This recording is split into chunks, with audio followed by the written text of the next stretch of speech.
একজন বোনের প্রশ্ন বাইরে থেকে প্রশ্ন করেছে, তো এই প্রশ্ন আমাদের ভাইদের কাছে হোয়াটসঅ্যাপে পাঠিয়েছে, আমার কাছে এসছে, উত্তরটা দেওয়া হয়নি, প্রশ্ন চলে এসছে। প্রশ্ন হচ্ছে যে একজন পুরুষ সে হস্তমৈথুন করার কারণে সে যৌন ক্ষমতায় বড় দুর্বল হয়ে পড়েছে।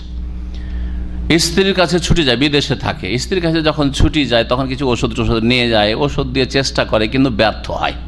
স্ত্রীর মোটেই হক আদায় করতে পারে না, এত দুর্বল হয়ে গেছে। বরং উত্তেজিত করে, যেই ভাষা দিয়ে প্রশ্ন করেছে যে স্ত্রীকে আরও উত্তেজিত করে ছেড়ে দেয়, কিন্তু তার চাহিদা মোটেই পূরণ করতে পারেন। এইভাবে 18 থেকে 19 বছর হয়ে গেছে। আর স্ত্রীকে কসম দিতে থাকে যে এটা লিক আউট করিও না, বাইরে প্রকাশ করিও না, জানতে দিও না, আর মানহানি হবে।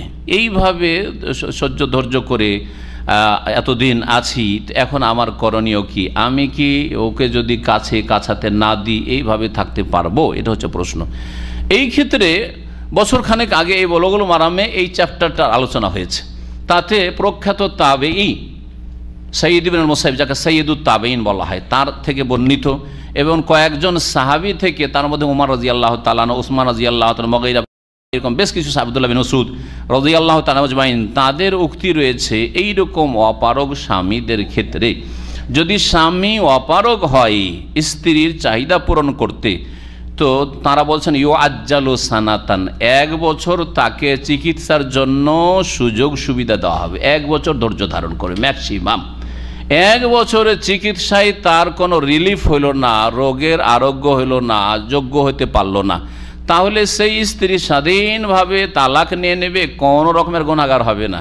আর তালাক নিয়ে অন্য ঘরে সংসার করার চেষ্টা করবে, অর্থাৎ বৈধভাবে ইদ্যত পার হওয়ার পরে বিয়ে করবে কোনো ছেলেকে।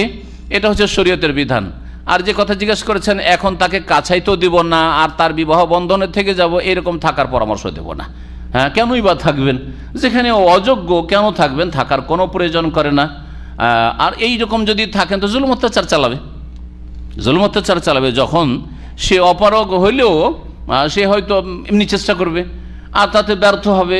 আর যদি তাকে কাছাতে না দেওয়া হয় তাহলে সে শারীরিক মানসিক নির্যাতন চালাবে, অনেক সময় খুন করে দিতে পারে। আজকাল ঘটছে না যে তুই আমার কথা মানবি না, দিব, খুন করে মেরে দেবো, করতে পারে না, তার ঘরেই থাকবে না, তার অনিষ্ট থেকে দূরে থাকবেন। জি হ্যাঁ, তালাক নিয়ে নেবেন। শরীয়তের সমাধান হচ্ছে যে তালাক নিয়ে নেবেন, আল্লাহর উপর ভরসা করবেন। আমি এক মহিলাকে জানি, অনেক আগের ঘটনা, প্রায় 12 বছর এক স্বামীর কাছে ছিল। স্বামী আবার মৌলভী সাহেব। জি, 12 বছর ছিল। আর খুব সুন্দরী ওই মহিলা, আমাদের ডিস্ট্রিক্টের খুব সুন্দরী। 12 বছর পরেও এত সুন্দরী হয়েছিল, ধৈর্য ধারণ করে 12 বছর থেকে, যে 1 বছর শরীয়তে ধৈর্য ধারণ করতে বলছে, কিন্তু স্বামী মোটেই তার কাছে গিয়ে সক্ষম হচ্ছে না, তার মোটেই হক আদায় করতে পারে না, শারীরিক চাহিদা পূরণ করতে পারে না। 12 বছর পরে তালাক নিয়ে নিল। ওই মহিলা মাসলা মাসাইল জেনে তালাক নিয়ে এলো। তালাক নেওয়ার পরে ইদ্যত পার হইতেই বিয়ে হয়ে গেছে। বিয়ে হওয়ার পরে খোঁজ নিয়ে দেখেছি তার কয়েকটা ছেলে মেয়ে হয়েছে, আলহামদুলিল্লাহ।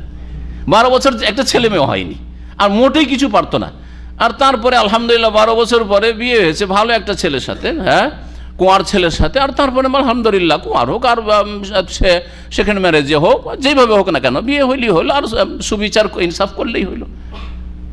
আল্লাহ পাক তাকে সন্তান দিয়েছে, আলহামদুলিল্লাহ, আল্লাহ নেক করুক। সুতরাং এই ক্ষেত্রে তালাক নেওয়ার মহিলার অধিকার আছে। ওই বোনকে বলবো যে তালাক নিয়ে নেবে, আর তালাক নিয়ে অন্য কোনো স্বামী পেলে সংসার করবে, আর না হইলে আল্লাহর উপর ভরসা করে থাকবে, আল্লাহ রুজির ব্যবস্থা করবেন। ওমাইয়াত্তাকিল্লাহ ইয়াজআল্লাহু মাখরাজা, আল্লাহ সূরা তালাকে বলেছেন। তালাক নেওয়ার পরে অথবা তালাক দেওয়ার পরে আল্লাহকে ভয় করলে আল্লাহ ওর জন্য সুব্যবস্থা করবেন, কোনো রাস্তা বের করবে, রুজির ব্যবস্থা আল্লাহ করে দেবেন।